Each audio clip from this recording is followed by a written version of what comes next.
Meus amados, quantos querem ouvir palavra de Deus, diga amém. Amém. Se de verdade você quer ouvir Deus falar por meio de sua palavra, diga aleluia. Aleluia. Então abra a sua Bíblia, por gentileza, no Evangelho de Jesus, escrito por Lucas. Evangelho de Jesus Cristo, escrito por Lucas. Ao localizar este que é o terceiro livro na ordem que temos à disposição dos livros no Novo Testamento, localize também o capítulo, que é o capítulo de número 11.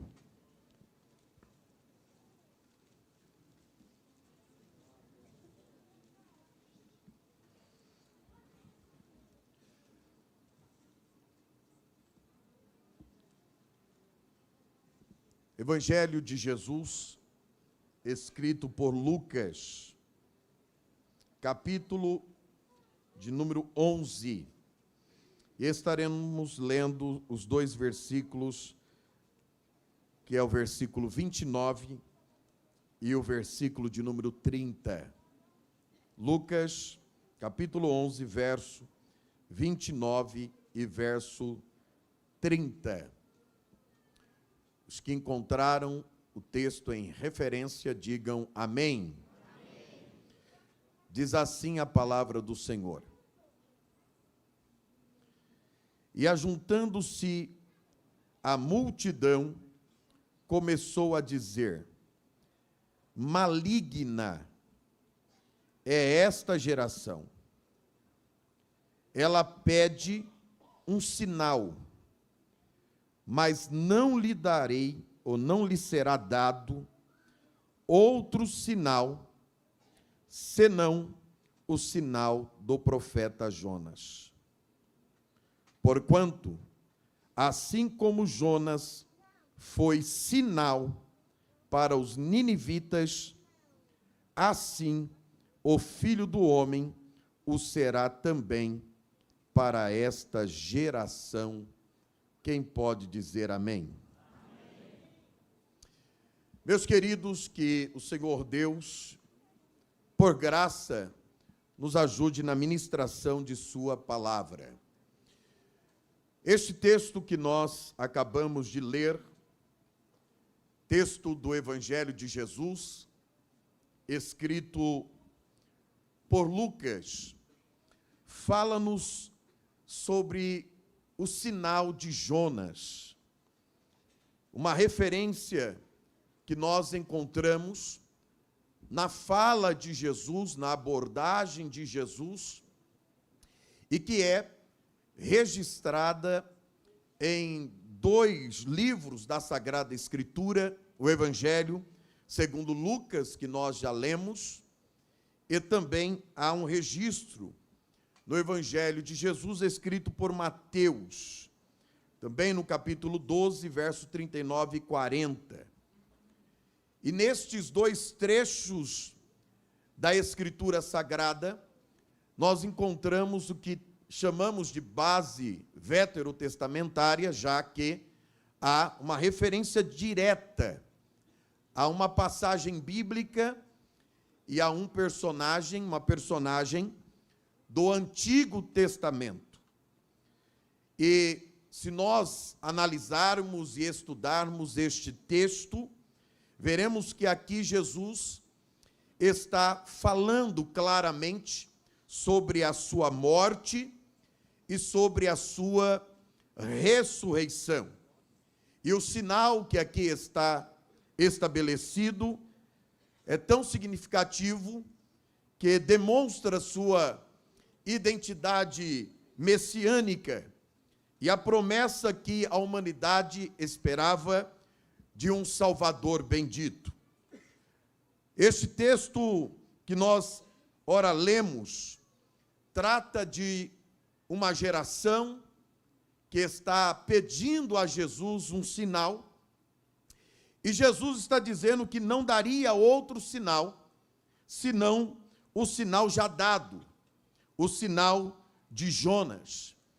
E é claro que, ao ler este texto e seu contexto, você irá observar que esta fala de Jesus está em resposta a uma geração que estava questionando a autoridade divina de Jesus, e Jesus então diz a eles que sua autoridade seria vista por meio do sinal de Jonas.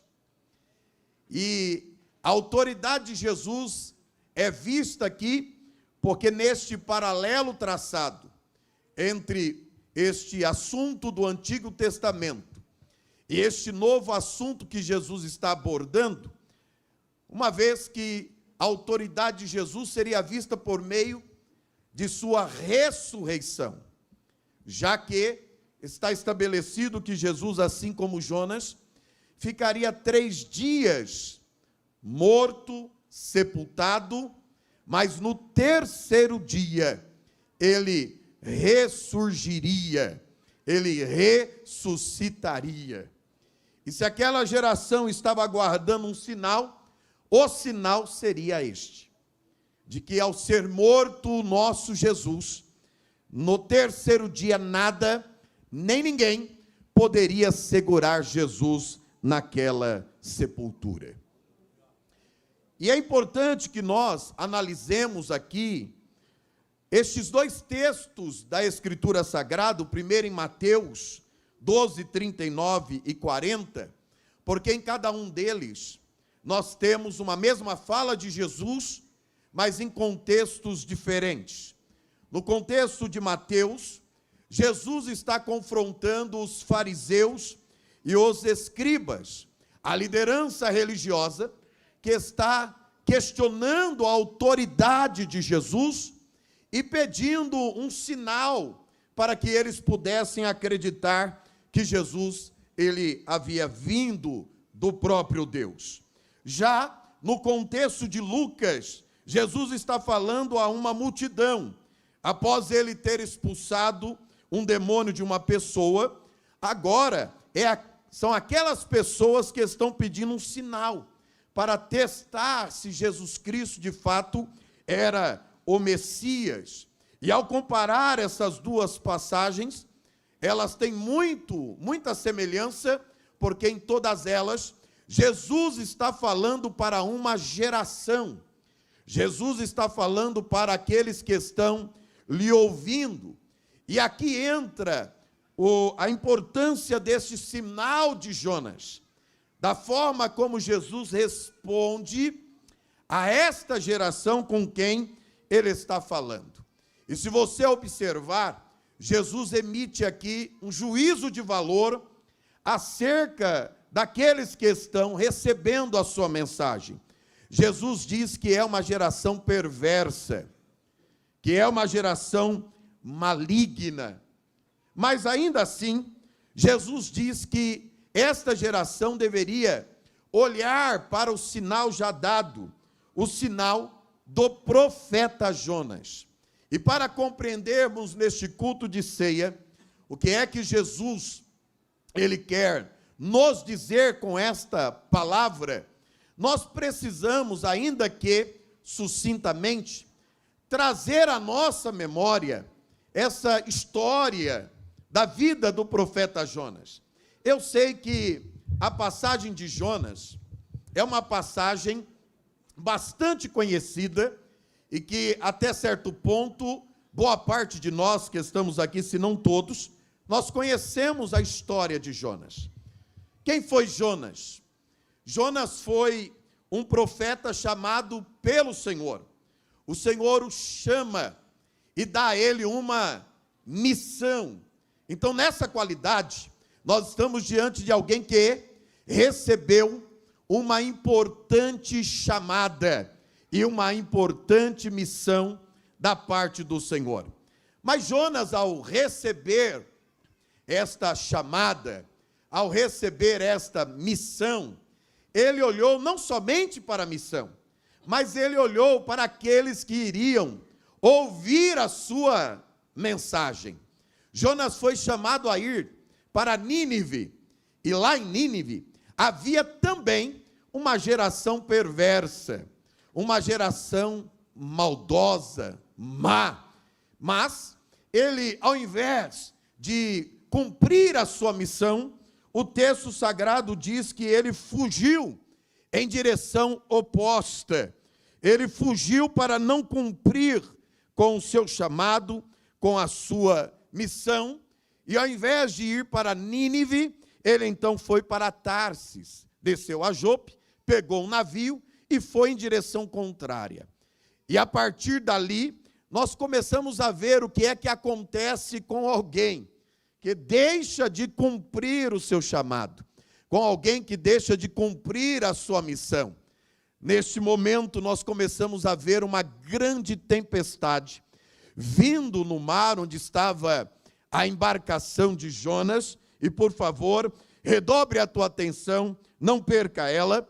E, por favor, foque aqui no altar para que você possa chegar ao entendimento daquilo que Deus quer fazer você chegar aqui nesta noite.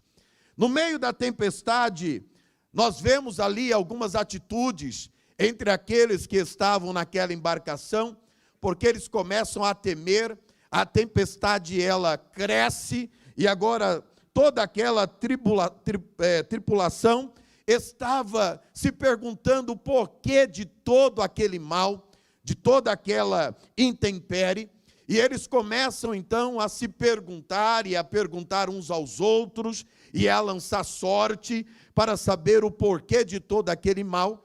E a sorte cai sobre Jonas.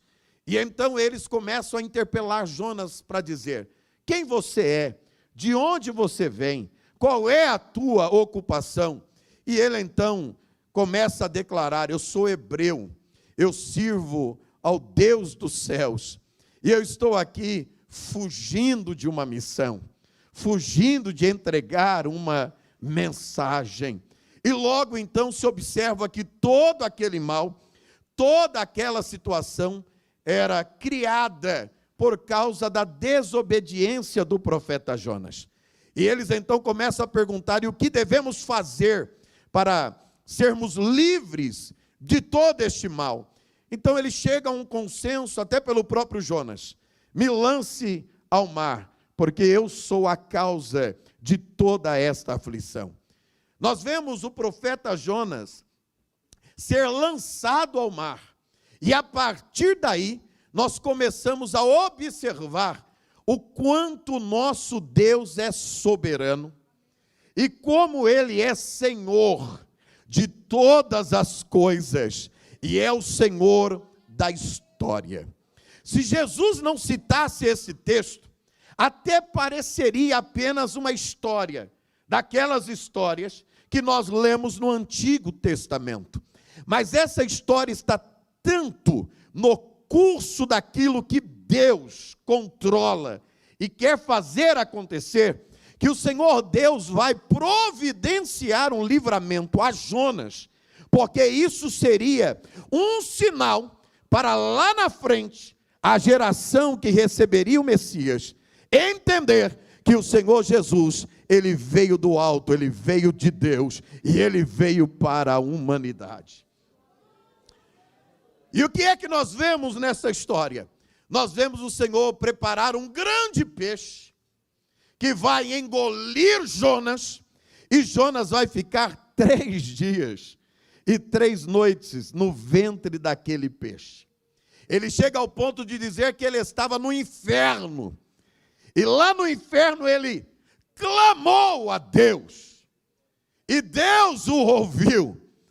E alguém hoje pode até não acreditar nesta passagem bíblica, mas nós sabemos que ela é verdadeira. E aqui há um sinal, não somente para a geração lá onde esteve Jesus Cristo quando veio a esta terra, mas também um sinal para cada um de nós. Jonas, agora engolido por aquele peixe, depois que ele clama e reconhece que teria que obedecer à voz de Deus, então o Senhor faz com que aquele peixe lance Jonas na praia, e a partir dali, ele vai então em direção a Nínive, e lá ele cumpre a sua missão. Ele prega a mensagem que o Senhor havia direcionado a ele, e nós começamos a ver algo extraordinário acontecendo. Porque a mensagem que Jonas leva é uma mensagem dura, é uma mensagem para uma geração perversa, mas quando ele prega, o texto sagrado diz que do rei até os animais, eles começaram a tirar as suas vestes e se vestir de saco, e eles jejuaram, oh glória a Deus, e se prostraram arrependidos diante da mensagem do profeta Jonas. E ao olhar para isto, nós vemos que se manifesta naquela geração de Nínive a misericórdia do Senhor e a graça do nosso Senhor. Bendito seja o nosso Deus. Porque o Senhor então, ele ao entregar esta mensagem e ver o arrependimento daqueles homens de Nínive, o Senhor então, por meio de sua graça e de sua misericórdia, perdoa aquela geração. A graça do Senhor, ela é estabelecida. E quando olhamos para o paralelo traçado por Cristo, ao nos lembrarmos, ainda que sucintamente, dessa história de Jonas, Jesus agora está dizendo, em sua época, que não daria outro sinal, senão este sinal. E ao falar sobre o sinal de Jonas, ele faz aquela geração, quem sabe a de Mateus, os líderes que ali estavam ouvindo, quem sabe a multidão de Lucas, que era a comunidade que estava ouvindo Jesus, a se lembrar da história de Jonas e a maneira como ele também cumpriria a sua missão. É claro que se você traçar um paralelo exato entre a história de Jonas e a história de Jesus, há muitos contrastes. Diferentemente de Jonas, o Senhor não negou vir a esta terra para trazer as boas novas do Evangelho. Jesus não foi para outra parte, não, senhores. Quando o Senhor, Deus, enviou o seu único filho a este mundo, o Senhor Jesus veio aqui para cumprir a sua missão. E a missão de Jesus qual era? Mesmo diante de uma geração perversa, de uma geração maligna, que não iria receber a sua mensagem, pois ele veio para os seus e os seus não receberam. Mas ele encontrou aqueles, assim como em Nínive, que ouviram a mensagem do Evangelho e se arrependeram dos seus maus feitos e de seus pecados, e a misericórdia do Senhor se estendeu, e a graça do Senhor, ela abundou em quem estava no pecado, porque onde abundou o pecado, superabundou a graça do nosso Senhor e Salvador Jesus Cristo. Oh glória, bendito seja o nome do Senhor. E ele cumpriu com a sua missão. Ele veio a esta terra. E a missão de Jonas é uma missão parecida, até certo ponto, com a missão de Jesus. Não somente na abrangência, porque Jonas estava levando uma mensagem de salvação a Nínive, e Jesus estava trazendo uma mensagem de salvação a toda a humanidade. É interessante olhar para o comportamento daquela população de Nínive, porque eles se arrependeram de seus pecados, eles se converteram à mensagem, eles mudaram o comportamento. E o que é que se espera quando ouvimos a mensagem do Evangelho? É que eu e você reconheçamos o nosso estado de pecado, que haja arrependimento em nós e que haja acolhimento desta mensagem, porque o Senhor a partir daí fará mudanças radicais nas nossas vidas. Louvado seja o nome do Senhor. E é claro que até certo ponto podemos observar que Jonas se sacrificou por aquela embarcação, quando ele diz: me lance ao mar. E o que falar do sacrifício maior de Jesus Cristo? Quando Ele se entregou totalmente por mim e por você. Você consegue pensar por um momento neste culto sobre o sacrifício de Jesus? A salvação que hoje temos, ela teve um preço de sangue. Oh, glória a Deus! Eu e você não fomos adquiridos com preço nem de ouro, nem de prata, mas nós fomos adquiridos com preço de sangue. E é o sangue do Filho de Deus. É o sangue de Jesus Cristo, nosso Senhor. Então, por favor, neste culto, ao olharmos para esta mesa posta e preparada, onde aqui temos o pão, símbolo do corpo do nosso Senhor, o cálice, símbolo do sangue do nosso Cristo, lembremos de seu sacrifício. Aleluia! Ele foi sendo desconfigurado. Aleluia! Ele foi crucificado por mim e por você.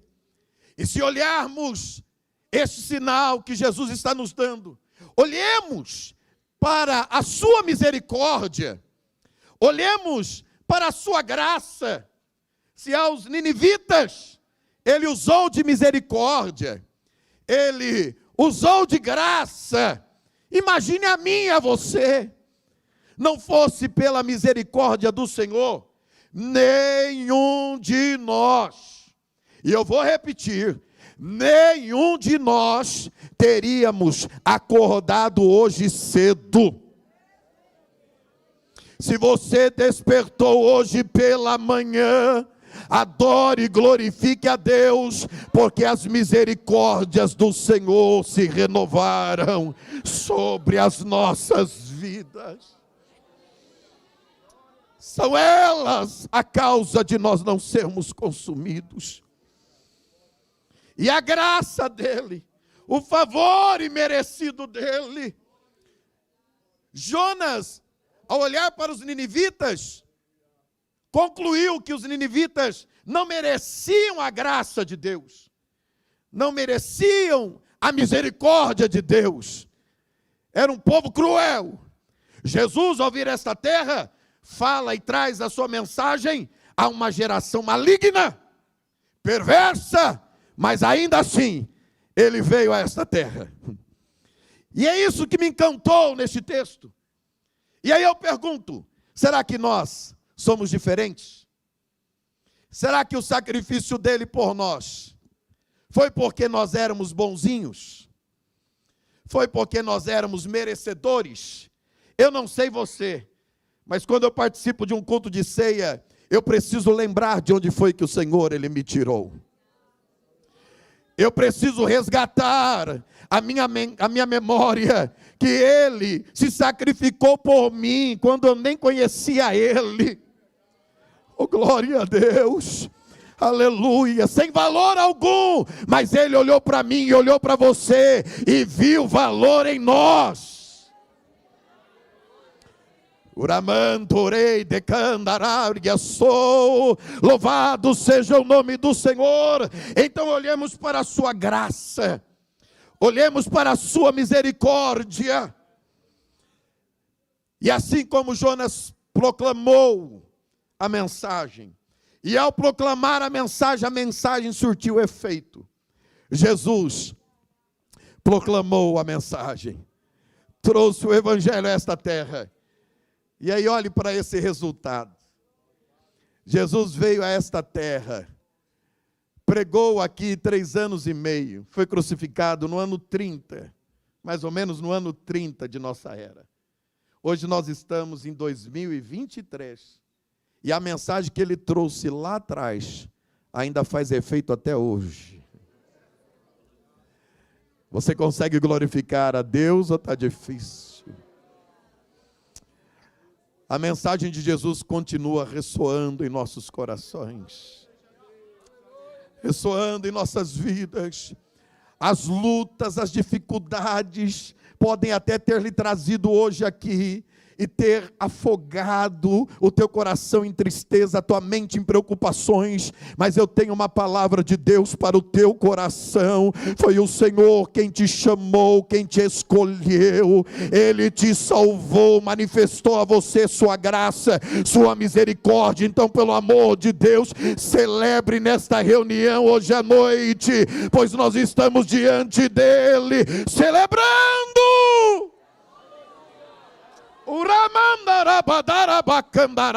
Quem pode levantar uma de suas mãos aos céus e liberar uma palavra de glória a Deus?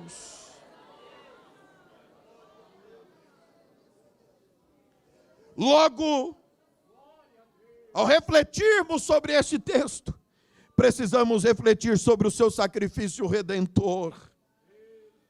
Relembremos o sacrifício de Jesus na cruz e sejamos gratos pela sua obra redentora. Você sabe o que é uma obra redentora? Aleluia. O Senhor operou uma obra redentora por meio da mensagem que Jonas, ele levou a Nínive. E o Cristo realizou a sua obra redentora pela mensagem que ele trouxe do Pai a esta humanidade. Esta obra redentora opera na minha vida. Esta obra redentora opera na tua vida também. Você consegue sentir esta obra redentora? Aleluia! Eu estou sentindo a presença de Deus aqui. E eu poderia partir daqui, trazer vários conceitos a vocês sobre a obra redentora. Sabe o que esta obra redentora produziu em nós? Primeiro, arrependimento. Segundo, reconciliação. Oh, glória! Aleluia! Você consegue lembrar como você era antes de Jesus Cristo ter te encontrado? Será que você consegue olhar para aquele passado maligno, mau, perverso, e observar que a partir do momento que você teve um encontro com o Senhor, houve uma obra redentora na tua vida? E aí você se arrependeu dos seus maus caminhos, se arrependeu daquelas más obras. E no momento em que você se encontrou com Ele, você que estava separado dEle, distante dEle, porque a Bíblia diz que os nossos pecados fazem separação entre nós e o nosso Deus, mas a obra redentora de Cristo quebrou toda a inimizade entre nós e o nosso Deus e nos reconciliou com Ele. E aí você já não anda mais sozinho, você já não está mais sozinho, você não está neste culto sem sentir Ele do teu lado, pelo contrário, você só está aqui porque Ele manteve você de pé e reconciliado com Ele. Oh glória, eu já preciso ir encerrando, me dá lá menor aqui. Oh glória a Deus. Esta obra redentora, olhe para mim aqui. Esta obra redentora em nós nos fez ter uma conversão. Você sabe o que é conversão? Pense, olhe para mim aqui. Pense, por favor, quanto tempo você tem de convertido. Pense, por favor, só pense, não precisa não falar. Pense aí. Me ajude aí, olha para o irmão e pergunta para ele assim: já pensou? Não, fala mais forte, o pastor está pedindo para você pensar. Já pensou? Tem os irmãos que só pegam no tranco, né? Pensou ou não? Pensou? Quanto tempo você tem de conversão? Pensou? Eu vou falar, eu tenho de convertido, está indo para 24 para 25 anos. 24 para 25 anos. De convertido, tirando o período antes de eu sair do Evangelho. Olhe para mim aqui. Sabe o que é uma conversão? Você está indo para uma direção, e aí você faz uma conversão e vai para outra direção. Você está se afastando de Deus e aí você converte. E agora você vem em direção a Deus. Qual é o teu destino a partir da conversão? Qual é? Qual é? Deus. Sim ou não? Qual é o seu destino depois da conversão? Deus. Então é Deus. Você está em direção a Deus. A cada passo, a cada avanço, a cada progresso, em direção a Deus. Aí eu lhe pergunto, se você não tivesse tido essa conversão, qual teria sido o seu destino?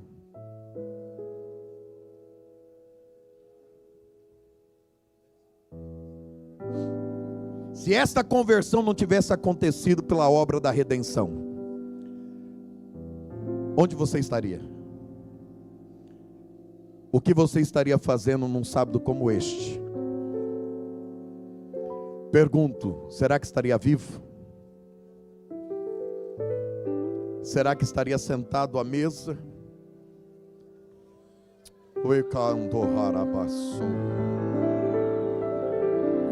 É forte isso aqui. Eu sei o que Deus está entregando aqui. É que você não parou para entender que em você Ele está operando a obra da redenção. E só Ele sabe onde você estaria agora, se não fosse Ele.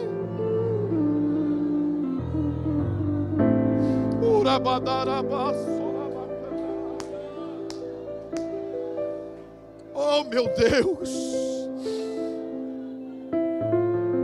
aleluias. Há pessoas aqui que estariam afundadas no crack, se estivessem vivas, na marginalidade, no lamaçal do pecado. Aleluia. E aí você ainda permite o inimigo encher a tua mente.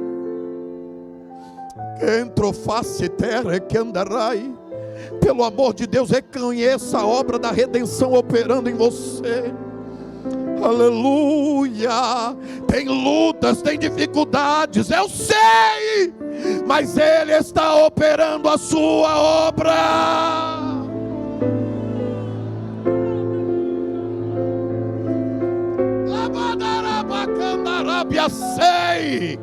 Eu sei que o inimigo se levanta para lhe pôr na lona, no chão, mas que bom que você veio a esta casa hoje à noite, porque o Senhor está me usando para dizer: a minha missão é operar a obra da redenção. Sou eu quem gera o arrependimento, sou eu quem produzo reconciliação, sou eu quem tenho misericórdia para dar, sou eu quem manifesto a minha graça. Eu consigo sentir o peso da graça. Feche os teus olhos, por favor. Ola mandore mendeia sou. Stibiondergia sergia nagai. Qual é o sinal de Jonas? Jonas ficou no ventre daquele peixe 3 dias, 3 noites, mas saiu de lá. Qual é o sinal de Jesus? Crucificaram o meu Jesus, o nosso Jesus. E alguém diria: mas cadê o efeito de sua mensagem? Jonas pregou e Nínive se converteu. E onde está o efeito da mensagem do Cristo que prega? E fariseus, líderes religiosos não recebem.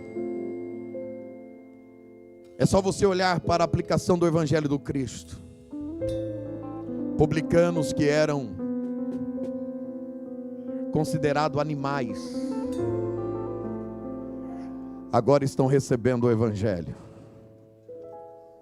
Prostitutas que estavam à margem da sociedade, agora estão sendo reconciliadas com Deus. A liderança religiosa não está entendendo nada, mas onde Jesus está proclamando a palavra,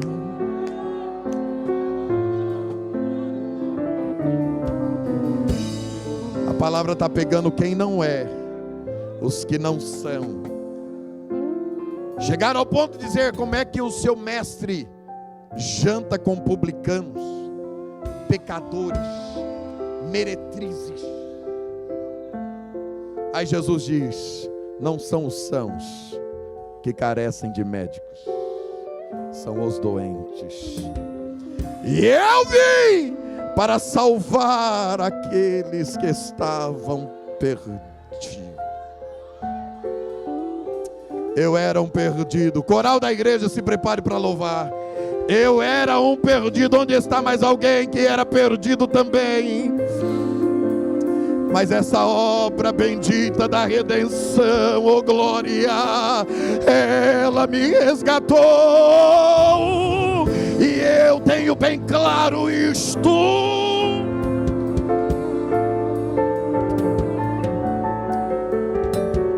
o que eu vou pedir a você é muito sério. Faça, por favor. Só se você se sentir mal, aí não precisa fazer. Feche os teus olhos, mas pegue a mão do teu irmão que está do teu lado. Eu não sei porque Deus colocou ele aí, mas se ele aí está, eu preciso que você segure a mão dele.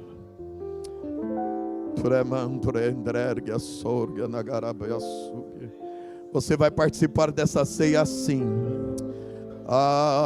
Sou renderevas. Olha aí o que ele já começou a fazer. Oh, Espírito de Deus, manifesta neste lugar. Todos nós fomos alcançados por esta obra tremenda da redenção do Cristo.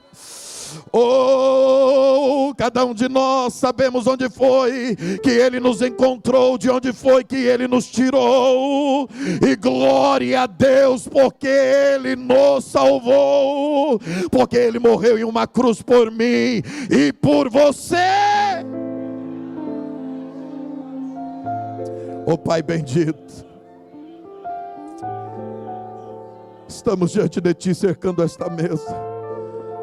Quando tomarmos o pão, quando tomarmos o cálice, lecanto endererga soubia, opera em nós, nos alimenta. Sim, isto vai operando agora, Senhor, nesta igreja. Espírito de Deus, toma, toma, toma, toma, toma. A minha esquerda, a minha direita, aqui é o altar. A obra é tua, a obra é tua. Endorabacandéria, sergue a mandarai. Cristo vivo, ressurreto, nós te adoramos. Coral da igreja.